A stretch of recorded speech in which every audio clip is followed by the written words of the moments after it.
Thank you, Tanya.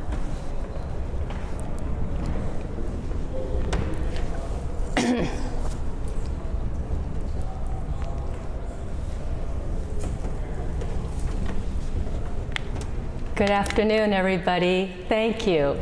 It's me and then maybe a glass of wine to enjoy this evening. So thank you for coming and for that kind introduction. I'm so grateful. My first time in Argentina and Buenos Aires, and it's absolutely beautiful. So I want to thank Tanya and the Congress for being here. So today I'm here to talk about not children and children's health, but health for all of us who take care of children and their families and everybody. And this has been a journey that's been going on for 9 years for me, and I hope that by the end I am sharing not just my story, but I help you think about your own story. Because this is everything I learned that they don't teach in medical school, residency, fellowship. And we are so busy taking care of humans, and there's so many of them that I'm very grateful that despite the challenges, I've come to a better place with my life. So I call this slide my sense of purpose. In the center is my beautiful and only child, Claire. She's 13, my incredible husband, Dave. We've been married 15 years, and all around I put pictures of my life in Technicolor. I didn't always see it this way. For a while there, when I was very burned out, I didn't see the color. I didn't feel the joy and the love. And I'm very lucky that now I look for it. So everything is so full of color. And you have a slide just like this for your life. So very quick about Nemours, I need to just tell you that it's a health system in many states in America. I'm in Orlando, Florida, but we have a big hospital in Delaware as well. And together, we actually have 20 and now soon to be more pediatric ENT. And if you come to Orlando, and I'm grateful, Iapo came and joined CENTAC in 2016. We are in an area 10 minutes from the airport. So next time you come, instead of seeing Mickey, come to my area to see our hospital and now the home of United States Tennis Center. So I've been there almost 6 years, and I'm very proud. There were 2 surgeons, now we have 7. We have advanced practitioners, and I made a commitment to recruit diversity to reflect that of the patients we serve. So yo hablo español para problemas de oreja, nariz y garganta. But if it's not ENT, my Spanish is not so good. So the things that really have been a gift that I've learned the last 6 years I cannot prepare for when I reflect on the last lecture about equity is that in Florida, so many millions of children have been underserved. They cannot get the correct diagnosis for hearing loss. Their otitis media is not treated. They have speech delay. And wow, what a opportunity to bring the level of care to fellow Americans right here in the same country that I've been lucky to immigrate to. So this slide is from my good colleague, Dana Thompson. I'm borrowing this one from her. So we together believe your personal well-being is shaped by a sense of purpose and balance. But I have to tell you, I don't like the word balance. It comes from Latin. Balance means when you have equal part of 2 things. But in America, we use the word work-life balance a lot. The problem is there's so much work and not as much life. So I don't like to use work-life balance as a term. That's not reflecting what most of my colleagues and I live. I think that's for all the reasons you already know. Because when we come home at night, when you're not in clinic and in the operating theater, or OR we call it, the problem is the work doesn't end. So between the electronic record and everything that we do, there's always less and less life. So I am always willing to share with my colleagues, what do I and all of us need to think about and live differently so we can fight for more life and less work. So I used to have long slides. Now I just tell my story. I finished fellowship in 2003. The first 10 years I worked in Kansas City, joined a university, worked at a children's hospital. I was a good girl, a good doctor, a good surgeon. I did everything I'm supposed to. I worked hard in the daytime. I got the patients. I was very proud. The mothers say, oh, if they ask who's the best, I wanted to be the one. They say, go to her. She talks to you like you're a mother too. I did research, but everything you do then is at night and weekend, and that came at a price. So the price was less time focused on my husband. I had a hard time getting pregnant, but I'm lucky I have a child, but I'm human. So my disclosure is I didn't believe that. I was not trained as a surgeon to believe I'm human, that I need rest, that I need drinking water, I need to eat 3 meals a day. I mean, who does that? There's no time. There's a lot of work to do. And by not taking care of myself then, it affected my fertility. This is what we don't talk about to young women now who have the chance to be a surgeon and work as hard as a man and do everything. But it's the same for men too. They're not raised to think about how to, we just don't talk about as physicians how or why it's even important. So during the 15 years I've been lucky to have my husband, we've gone through a lot of work. I didn't always understand or know how to talk to him and how to get help, not because we were gonna get divorced, but because I knew that we made a commitment to really support each other. And so during all this, the outside, everybody saw me at my hospital, at my department, in national meetings. I would present my work.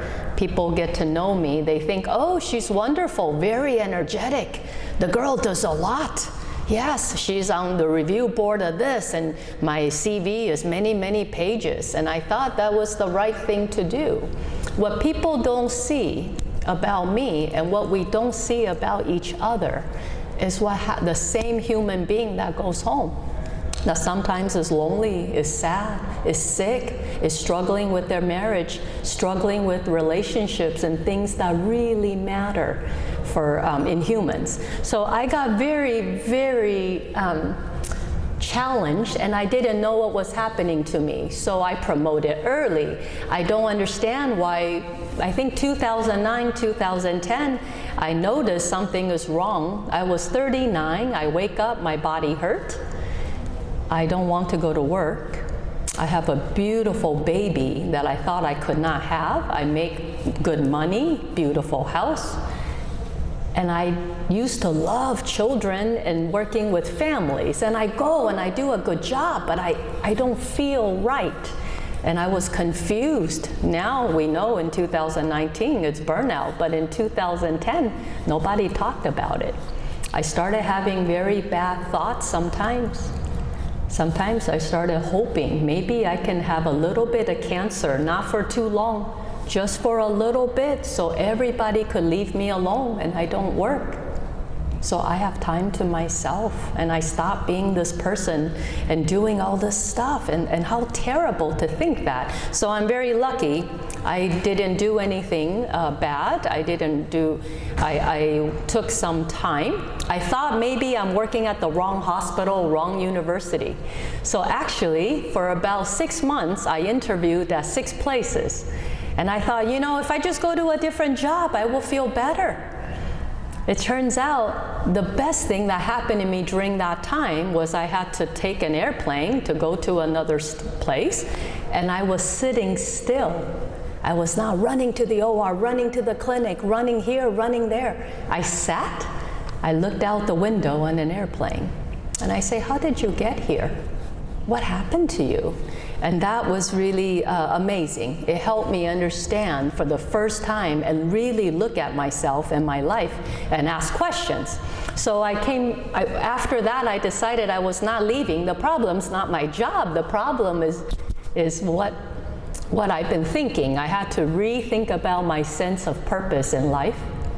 So then I took some energy and came back to my university. I say, you know, I want to help women and men. But I think a lot more women suffer with this because of perfectionism, professionalism, being a primary caretaker, no matter how big your job is. And I really try to infuse energy to inspire people to share and help one another. And in my medical center, I was very proud of what it did. I just want to be the little fire that causes a big blaze, hopefully not in a destructive way, but it lights up everything. So here's a video that I often show my colleagues about what happens in America when we talk about electronic record. He's playing doctor. Yeah, that's Doctor, all right. So for that video, basically now all the data, you go to talks about burnout, we all know, at least in America, it's the electronic record. But I have a story to tell you. My hospital used Press Ganey. You know, like you go eat at a restaurant, it's a Yelp review. And so when I see a patient, they fill out numbers, they tell all the doctors what your numbers are, right? We've got to have the highest scores. I used to believe that if I looked at the computer at all, it will not be good Press Ganey. So I did very little. I write notes, I look at the people, but then every day after my morning clinic, I spend 1 hour doing the chart. Then after my afternoon clinic, I do another hour. I was doing this on my time when I should be having life. So about 18 months ago, I said, Julie Wei, you need to change, because you cannot keep complaining. You can make this better. I'm gonna challenge you to try to incorporate both and see if your Press Ganey will drop. I'm here to tell you I'm very proud. My Press Ganey is still very high, but now what I learned that nobody taught me, but is easy, right, is you set the expectation. When a mother and child comes in, first I shake hands, we are humans, we connect. I said, today I apologize if you're looking, the office is set up, the computer's over here, it's no good. But if I'm typing, I'm listening to you. That's just for some of this, so your doctor will get a note when you leave the office today. Then you don't need to repeat anything, and we are all on the same page. When I explain this to them, they say, okay. But I tell them, then I'm gonna wash my hand. Then when I examine your child, and then I will talk to you about the risk of surgery and whatever we're going to talk about today, you will have my full attention. So now I'm so happy I force myself to make some changes. So I close my chart after every encounter almost, and I rarely ever do charts at night or on weekends. So this is another funny video that talks about what people think now of doctors. So it goes to here. Slim Pickens. What do you do? I stare at a computer screen all day. Oh, so you're a doctor. Yeah, big time. Chief of surgery. So it goes. Okay, so you know by now burnout is 3 subscale, emotionally exhausted. What does that mean? That means I have nothing left to give. When people ask you for do things all the time, but they're important things, patients, nurses, students, residents, fellows, everybody wants everything now.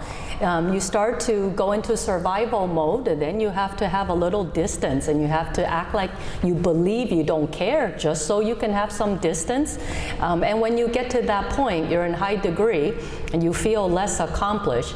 But the most important message I tell anybody is you don't have burnout or you don't. All of us are low, moderate, or high degree of burnout. So the goal is to try to stay low and understand when you get to high and bring yourself back and take care of yourself.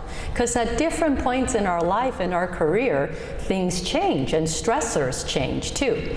So what does it really feel like for everybody? Not just doctors, it could be nurses, right? It's all humans. It's what I shared earlier, how I felt, tired all the time. At my hospital and anywhere I talk to other people, I tell them what's amazing is your brain believes what it hears. The brain is trapped on the inside. They cannot see the outside world. So people at work, when we say to each other, I'm tired, I'm so tired, I am so tired, what it does is you really believe you're tired. It's not that you're not tired, but believe it or not, energy is something that you can fuel from movement and breathing. Although in America, everybody thinks energy comes from Starbucks. So.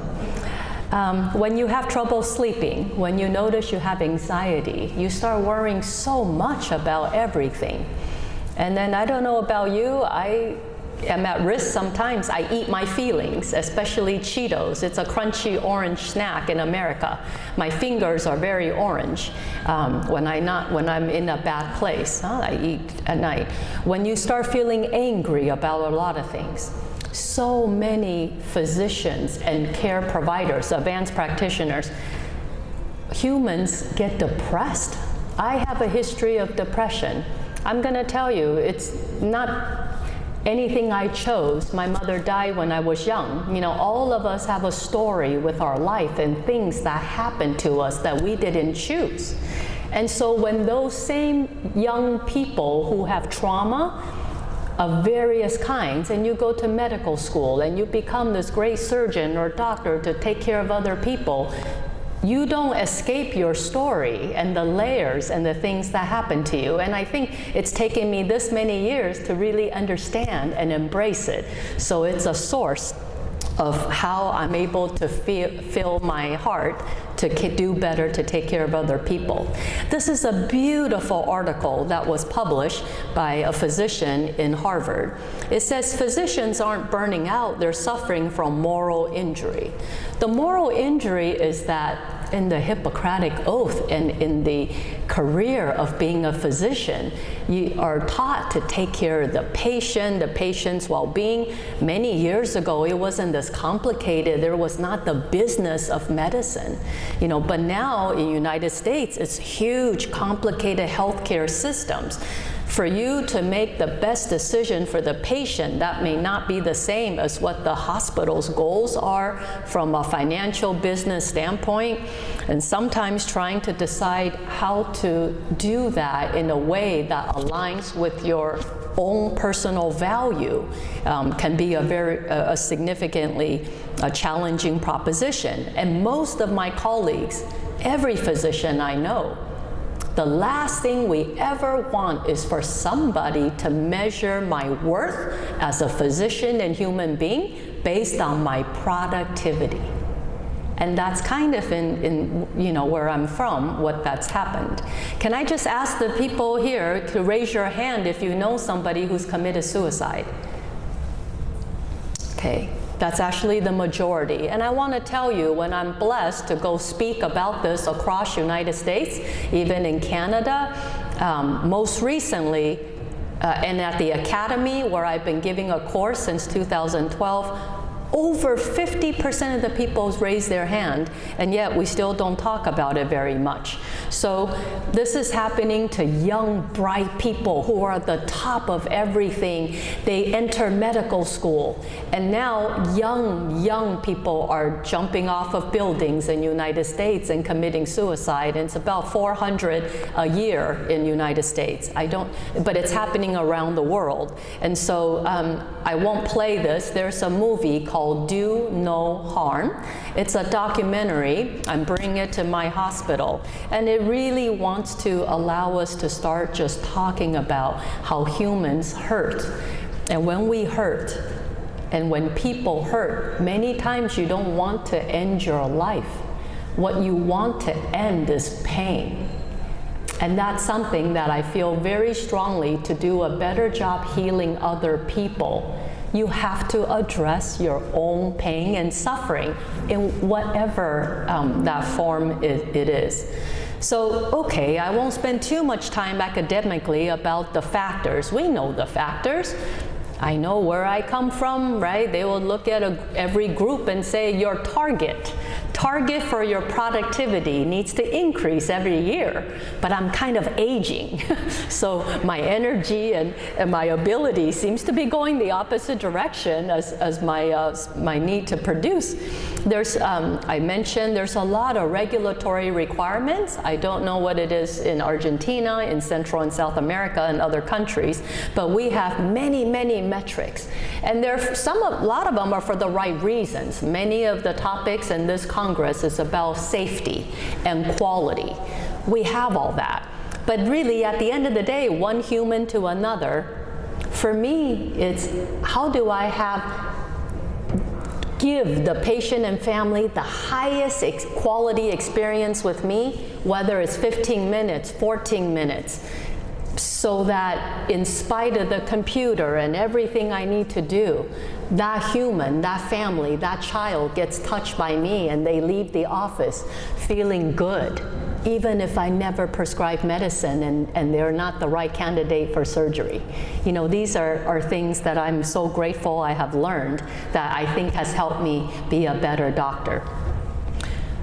I've become more philosophical. I took philosophy in college. I didn't get a good grade, but as I'm getting older, I reflect about how I experience being human and being alive. So the left-hand side has all the words that are positive, that is possible for everyone. And the right-hand side is what I think if you ask a lot of physicians, this is what they feel, the stress, fatigue. You know, they're not inspired. You ask people, why did you go into medicine? Those aren't things we talk about anymore. And we have the ability to go back and forth. And I think I've learned how to help myself spend more time on the left side and how to help people around me and my colleagues be on the left side and give people the belief that it's okay to ask for help. And by publicly sharing my vulnerability, I think that has been a gift that I didn't realize.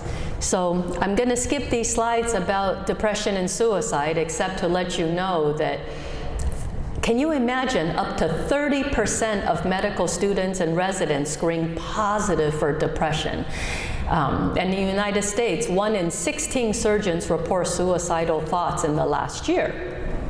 I'm not going to play the videos. There's Dr. Weibel, W-I-B-L-E. She's very well known as the champion that really is bringing this to the surface. But the important thing that from all the things she's published, you can Google her, is 1 million Americans lose their doctor to suicide every year. And the public doesn't really even know about this. Sometimes I'm talking about it at the grocery store while in line waiting to pay for groceries or with my patient families. Not so they feel bad for me, because I think we need to remind the public we're human. Nowadays in my country, it's like going to McDonald's. I need it right now. I need it how I want it. And if it doesn't fit me and my needs, and because we just don't educate the public about the system and all the challenges, sometimes you don't meet their expectations even if you do everything right. Anesthesiologists and surgeons actually have the highest risk of suicide. By percentage, it's actually surgeons. But because there's more anesthesiologists than surgeons, overall total, there's more anesthesiologists. And I think this basically is the fact that, once again, when you look at your colleagues, they may seem like wonderfully accomplished people.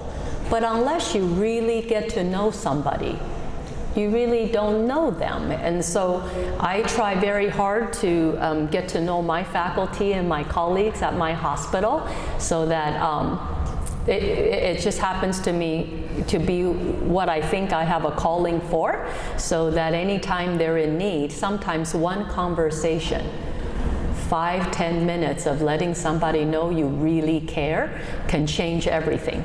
So this is kind of what I've been learning over the years, what I did very bad and what I'm doing better. I rarely ate regularly. I'm always dehydrated a lot of the times. I don't have a primary doctor.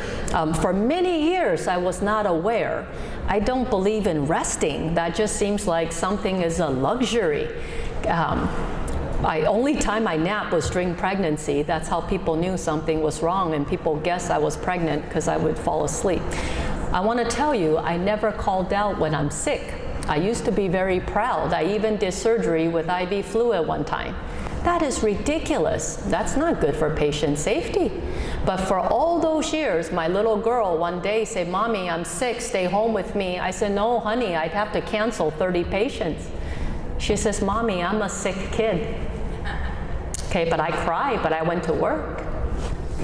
And today, the girl talking to you, you know what happened to me in December? I had laryngitis. When you have laryngitis, a back cold, you can't even swallow, I should have stayed home. But no, I went to work. Maybe because that's division chief and I know how much work it is to cancel families, and oh, they're gonna be so unhappy because they waited weeks to get an appointment with me. And I'm stupid and I didn't call out sick. So I worked Monday, I worked Tuesday. So 47 patients, right? Talking. I got worse. By Friday, I did my 12 surgeries.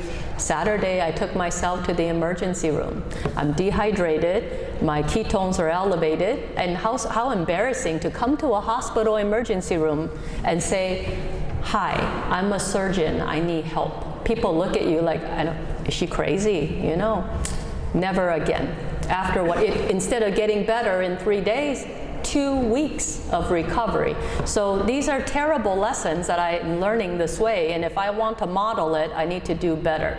The things I'm doing better the last couple years is playing tennis every weekend. The last several years, always walking, very much focus on high quality connection with people. Oh, that just is amazing what it does. I don't smoke, I don't never drink soda, very little alcohol. Well, I guess that's relative, isn't it? My daughter noticed after I joined my organization and in my leadership roles, I seem to have wine sometimes on the weekday. That never happened before. So I'm gonna blame my hospital for that, okay? I plan my vacation like my life depends on it. I have many colleagues who say, "I'm too busy." I said, "When's your next vacation?" "I don't know, I don't have time to plan." So I hope in my hospital system, my goal is to make it easy for many physicians to have the right benefits, to share itinerary. And one of the things that I really move into thinking about, I call it the 3 A's: awareness, accountability, and action. So now all over America, we talk about burnout. And I asked myself for many years, and now I ask my colleagues, who is responsible for you? Who is responsible for self-care and your well-being? Is it really your chief and your chair and your hospital and your university? Only you know what you're not doing. You're not eating right, you're not exercising, you're not doing the things you should to recharge. Your hospital system is not going to fix that. They may put in some programs, and that's what I'm trying to do for mine. But I think it's my commitment to say, you know, for my daughter, for my husband, for the beautiful life I had that I've kind of missed out on, and now I'm going to fight for all of it, is this commitment that I'm worth it. So if I exercise and I eat better and I'm trying to drink more water, it's because I want to be around for a long time. You see, I have an uncle and I watch so many colleagues around me. They give everything to the patients and they think someday retirement may come and then I will do whatever. The sad thing is so many of them die right after retirement, or they find out they have disease. Our chief of cardiac anesthesia, we took him to the emergency room. He had back pain. He has started cardiac anesthesia in 4 children's hospitals. Thousands of hearts are beating because of him. Goes to the emergency room, stage 4 pancreatic cancer, spread everywhere. He dies 7 days later. I was with him many of those days. I found out Tuesday before the Saturday he died, he never had a will. He didn't have time, didn't make time. All the things that he needed to take care of himself, he didn't have. And I'm committed to help everybody in my health system never have that happen. So Here's a quick funny video. I know I'm running out of time and you're indulging me, but this is kind of funny. With Nike, women push to the limit every day. Let's just say I roll with the punches. Because what you do is who you are. I'm a runner. I run. I'm a fighter. I fight. And I just sit the hell down and chill in these soft bands. Introducing the new Nike Pro Chiller legging, designed for endurance, but used for what most women actually do in leggings, setting up shop on their couch. Let's get real. Leggings can be pants, pajamas, and a napkin. Nike Pro Chiller legging is advanced enough to keep up with you wherever you go. The highest peak, the top of the podium. Couch, bed, other side of couch. Door to receive delivery of one single bagel. With patented moisture-wicking technology, 360 degrees of support, and 190 degrees of hot lap. Cause I bring the heat. Leggings, blanket, laptop, couch for me. And I'm tired from my nap.